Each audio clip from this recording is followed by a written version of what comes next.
Narito ang 5 matitibay na pananim na kayang sumabay sa hamon ng panahon. Alamin kung paano sila makakatulong sa iyong pagsasaka. Una, sorghum. Matibay sa tagtuyot at tumutubo kahit sa marginal soil. Pwedeng gawing pagkain ng tao o pakain sa hayop. Sustainable at flexible. Pangalawa, kamote o sweet potato.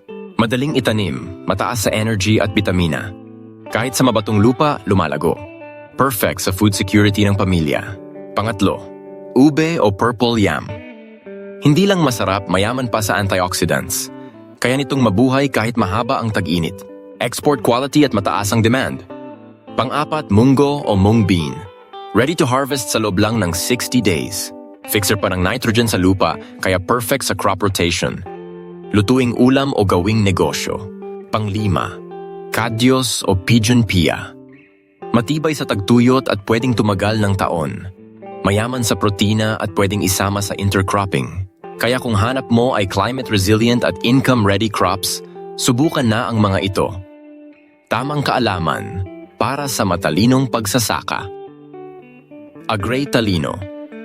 Agray Facts. May diskarte.